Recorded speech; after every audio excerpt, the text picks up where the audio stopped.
പ്രിയമുള്ള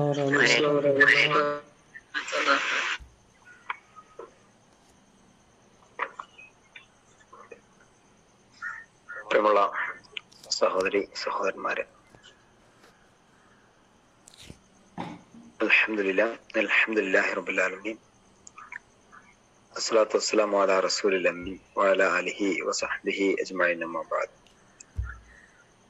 റബ്ബി ഇശ്റഹ് ലി സദ്രി വയസ്സിർ ലി അംരി വഹ്ലുൽ ഉഖ്ദത മിൻ ലിസാനി യഫ്ഖഹു ഖൗലി. അല്ലാഹുമ്മ സ്വല്ലി അലാ മുഹമ്മദിൻ വഅലാ ആലി മുഹമ്മദ്. അസ്സലാമു അലൈക്കും വറഹ്മത്തുള്ളാഹി വബറകാതുഹു. ഖാല റസൂലുള്ളാഹി സ്വല്ലല്ലാഹു അലൈഹി വസല്ലം,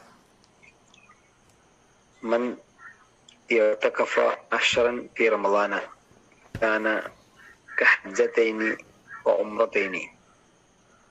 ഒരാൾ റമളാനിൽ 10 ദിവസം ഇഅ്തികാഫ് അനുഷ്ഠിച്ചാൽ അതവന് 2 ഹജ്ജും ഉംറയും നിർവഹിച്ചതിന് തുല്യമാണ്.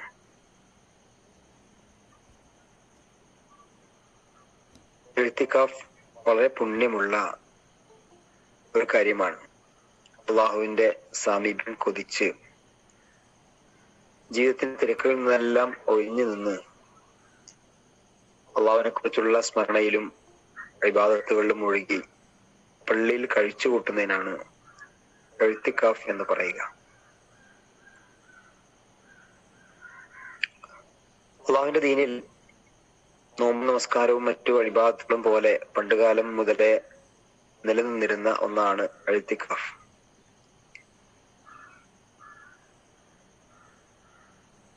വല്ല പ്രയാസത്തിലും അകപ്പെട്ട് നിസ്സഹായനായി കഴിയുന്നവന്റെ വ്യസനം നീക്കാൻ സഹായിക്കുന്നതിന് 73 പാപമോചനങ്ങൾ അള്ളാഹു രേഖപ്പെടുത്തി വെക്കും. അതിലൊന്ന് അവരുടെ സർവ്വകാര്യങ്ങളും നന്നായി തീരലാണ്. ബാക്കിയുള്ള 72 അന്ത്യനാളിൽ അവന് ലഭിക്കുന്ന പദവികളാണ്.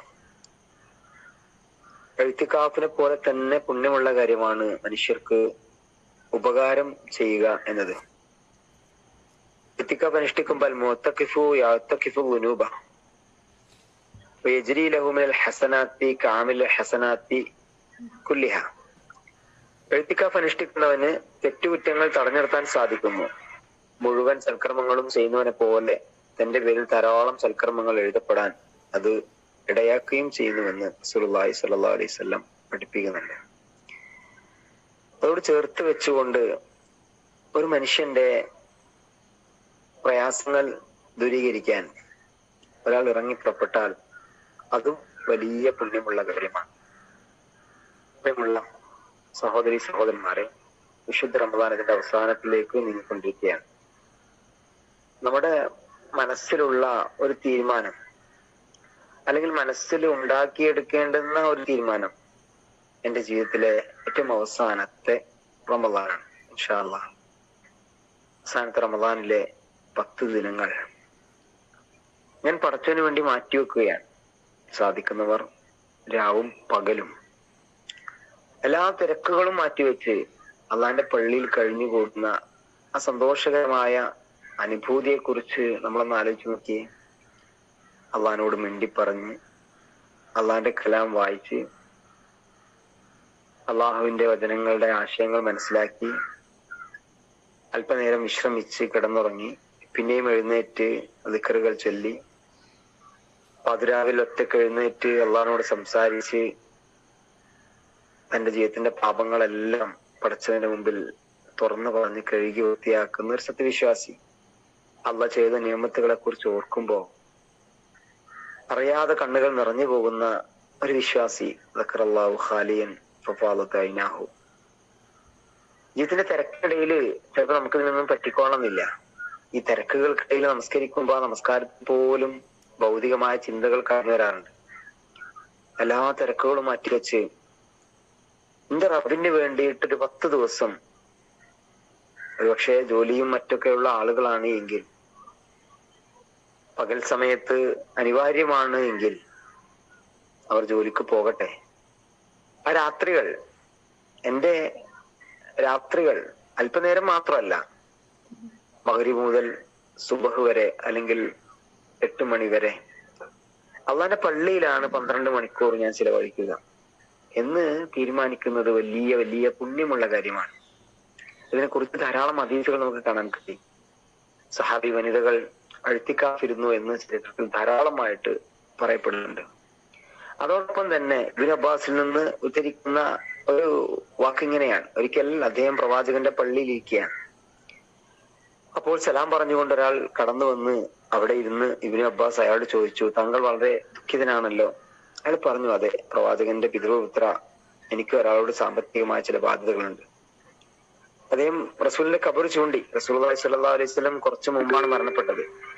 എന്നാൽ ഈ ഖബറിൽ കിടക്കുന്നവരെ മഹാത്മ്യം തന്നെ, അത് എനിക്ക് കൊടുത്തു വിട്ടാൻ കഴിയില്ല, എനിക്ക് ഇത്തിരി പ്രയാസമുണ്ട്. ഇബ്നു അബ്ബാസ് പറഞ്ഞു, തങ്ങളുടെ കാര്യത്തിൽ ഞാന് ആ മനുഷ്യനോട്, സമ്പന്നോട് സംസാരിച്ചാലോ? അയാൾ പറഞ്ഞു, താങ്കൾ ഇഷ്ടപ്പെടുന്നെങ്കിൽ അങ്ങനെയാവാം. മഹാനായ അബ്ദുല്ലാഹ് ഇബ്നു അബ്ബാസ് ചെരുപ്പ് ധരിക്കുകയും പള്ളിയിൽ നിന്ന് പുറത്തിറങ്ങി. അപ്പൊ ഈ മനുഷ്യൻ പറഞ്ഞു, നിങ്ങള് ഇഴ്തികാഫിലാണെന്ന കാര്യം മറന്നുപോയോ? ഇബ്നു അബ്ബാസ് റളിയല്ലാഹു അൻഹു പറയുന്നുണ്ട്, അങ്ങനെയല്ല, മറിച്ച് ഈ ഖബറിൽ കിടക്കുന്ന വ്യക്തി ഒരിക്കൽ ഇപ്രകാരം പറയുന്നത് ഞാൻ കേട്ടിട്ടുണ്ട്. റസൂലുള്ളാഹി സ്വല്ലല്ലാഹു അലൈഹി വസല്ലമയുടെ മരണം കഴിഞ്ഞിട്ട് കുറച്ചു കാലമേ ആയിട്ടുണ്ടായിരുന്നുള്ളൂ. ഇത് പറയുമ്പോ ഇബ്നു അബ്ബാസിന്റെ കണ്ണുകൾ നിറഞ്ഞൊഴുകുന്നുണ്ട്. ഒരുവൻ തന്റെ സഹോദരന്റെ ആവശ്യത്തിന് വേണ്ടി പുറത്തിറങ്ങുകയും അക്കാര്യം നിറവേറ്റുകയും ചെയ്താൽ അത് അവന് 10 വർഷം പള്ളിയിൽ ഇഴ്തികാഫിരിക്കുന്നതിനേക്കാൾ ശ്രേഷ്ഠമാണ്. ഒരാൾ അള്ളാഹുവിന്റെ പ്രീതിക്കായി ഒരു ദിവസം പള്ളിയിൽ ഇഴ്തികാഫ് അനുഷ്ഠിച്ചാൽ അള്ളാഹു അവനും നരകത്തിനും ഇടയിൽ 3 കിടങ്ങുകൾ ഉണ്ടാവും. അവയിൽ ഓരോന്നും 2 ചക്രവാളങ്ങൾ തമ്മിലുള്ളതിനേക്കാൾ അകലമായിരിക്കും. ഒരു ദിവസത്തെ ഇഴ്തികാഫ് കൊണ്ട് വലിയ പുണ്യമുണ്ട്. എന്നാൽ ഒരു സഹോദരന്റെ പ്രയാസം ദൂരീകരിക്കാൻ ഒരാൾ പരിശ്രമിച്ചാൽ അത് 10 വർഷം അള്ളാന്റെ പള്ളിയിൽ ഇഴ്തികാഫിരിക്കുന്നതിനേക്കാൾ പുണ്യമുള്ള കാര്യമാണ് എന്ന് പ്രിയമുള്ളവരെ നമ്മുടെ പ്രവാചകൻ നമ്മെ പഠിപ്പിക്കുന്നുണ്ട്. ഇവിടെ നമ്മൾ മനസ്സിലാക്കേണ്ടുന്ന ഒരു കാര്യം, അള്ളാഹുവോടുള്ള ബന്ധവും മനുഷ്യരോടുള്ള ബന്ധവും പരസ്പരം ചേർന്ന് നിൽക്കുന്നു എന്നതാണ്. അള്ളാഹുവിനോടുള്ള ബന്ധം ദൃഢീകരിക്കാൻ ഏറെ ഉപകാരപ്പെടുന്നു ഇഴ്തികാഫ് എന്ന് നമുക്കറിയാം. അതോടൊപ്പം തന്നെ നമ്മുടെ പള്ളിയിൽ പ്രാർത്ഥനയില്, നമസ്കാരത്തില്, ഇതിലിങ്ങനെ കഴിയാം. പാവങ്ങൾക്ക് വേണ്ടിയിട്ട് ഇറങ്ങിപ്പുറപ്പെടാൻ നമുക്ക് മനസ്സ് തോന്നുന്നില്ല. നമ്മുടെ അയൽവാസികള് പട്ടിണിയിലാണ്, അവർക്ക് ഒരുപാട് പ്രയാസങ്ങളുണ്ട്. നമ്മുടെ കുടുംബത്തിൽ ഒത്തിരി പ്രയാസങ്ങൾ അനുഭവിക്കുന്ന ആളുകളുണ്ട്. അവരെയൊക്കെ ഒന്ന് ചേർത്ത് പിടിച്ച് അവരെ സന്തോഷിപ്പിക്കുന്ന, അവർക്ക് ആശ്വാസം നൽകുന്ന പ്രവർത്തനങ്ങൾ ഏർപ്പെടുന്ന മനുഷ്യർക്കുള്ള പ്രതിഫലത്തെ കുറിച്ചാണ് ഇവിടെ പറയുന്നത്. റസൂലുള്ളാഹി സ്വല്ലല്ലാഹു അലൈഹി വസല്ലം പറഞ്ഞിട്ടുണ്ട്, ഇന്നലില്ലാഹി ഇബാദൻ യഖ്തസുഹും ബിഹവായിജിൻ നാസ്. അള്ളാഹുവിന് ചില ദാസന്മാരുണ്ട്, ജനങ്ങളുടെ ആവശ്യങ്ങൾ പൂർത്തീകരിക്കുന്നതിന് വേണ്ടിയാണ് അവൻ അവരെ സൃഷ്ടിച്ചിരിക്കുന്നത്. തങ്ങളുടെ ആവശ്യങ്ങളുമായി ജനങ്ങൾ അവരെ സമീപിച്ചുകൊണ്ടിരിക്കുന്നു. അവരത്തെ അള്ളാഹിന്റെ ശിക്ഷയിൽ നിന്ന് സുരക്ഷിതരായവർ. ആളുകൾക്ക് നമ്മളോട് വന്ന് പറയാൻ പറ്റണം, എനിക്ക് ഇന്ന പ്രയാസമുണ്ട്, നിങ്ങൾക്കൊന്ന് സംസാരിക്കാൻ പറ്റുമോ? നിങ്ങൾക്ക് എന്തെങ്കിലും ചെയ്തു തരാൻ പറ്റുമോ? ആയിക്കോട്ടെ, നമുക്കൊന്ന് ശ്രമിച്ചു നോക്കാം. അങ്ങനെ ചെറിയ ശ്രമങ്ങള് ഒരുപാട് ആളുകളുടെ വലിയ വലിയ ആശ്വാസമായി മാറുന്ന എത്ര അനുഭവങ്ങൾ നമ്മുടെ മുമ്പിലുണ്ട്. ബഹുമാനനായ KK മമ്മുണ്ണി മൗലവി 10,000-കണക്കിന് അനാഥ മക്കളുടെ അത്താണിയായിരുന്നു അദ്ദേഹം. എത്ര മനുഷ്യ ജീവിതങ്ങൾക്കാണ് അദ്ദേഹം ജീവിതത്തിൽ പച്ച നൽകിയത്. എത്ര ആളുകളാണ് അദ്ദേഹത്തിന്റെ നേതൃത്വത്തിലെ സ്ഥാപനത്തിലെ പഠിച്ച് മിടുക്കരായത്. ഇന്ന് അദ്ദേഹം വലിയ രോഗാവസ്ഥയിലാണ്. അള്ളാഹു പരിപൂർണ ശിഫ നൽകി അദ്ദേഹത്തെ അനുഗ്രഹിക്കുമാറാവട്ടെ, ആരോഗ്യവും ആഫിയത്തും നൽകുമാറാവട്ടെ. തന്റെ കുടുംബത്തിന്റെ ആവശ്യങ്ങൾ പോലും ചിലപ്പോൾ മാറ്റിവെച്ച് പാവങ്ങളുടെ, അനാഥ മക്കളുടെ, അഗതികളുടെ ആവശ്യങ്ങൾ പൂർത്തീകരിക്കാൻ ഇറങ്ങിപ്പുറപ്പെട്ട ഒരു സാധു മനുഷ്യൻ KS സിദ്ദീഖ് ഹസൻ സാഹിബ്. ധാരാളം ആളുകൾ നമുക്ക് പറയാൻ പറ്റും. പ്രിയമുള്ളവരെ, അള്ളാഹിന്റെ അടുത്ത് വലിയ വലിയ പുണ്യമാണ് ഇത്തരം ആളുകളൊക്കെ നേടിയെടുത്തത്. നമുക്കും അത്തരം പുണ്യങ്ങൾ നേടിയെടുക്കാൻ കഴിയണം. തന്റെ ഒരു സഹോദരന്റെ, തന്റെ കുടുംബത്തിലെ, തന്റെ അയൽപ്പക്കത്തെ, നാട്ടിലെ ഒരാളുടെ പ്രശ്നം പരിഹരിക്കാൻ നമുക്ക് സാധിച്ചാൽ പടച്ചവന്റെ മുമ്പില് അത് വല്ലാത്തൊരു സൽക്രമമാണ് എന്നുകൂടി നമ്മൾ ചേർത്ത് വെക്കുക. റമളാൻ ഈ ഒരു അർത്ഥത്തിൽ നമ്മുടെ ജീവിതത്തെ സ്വാധീനിക്കണം. പടച്ചവൻ തുണക്കുമാറാവട്ടെ. വാഖിറു ദഅവാനാ അൽഹംദുലില്ലാഹി റബ്ബിൽ ആലമീൻ. അസ്സലാമു അലൈക്കും വറഹ്മത്തുള്ളാഹി വബറകാതുഹു.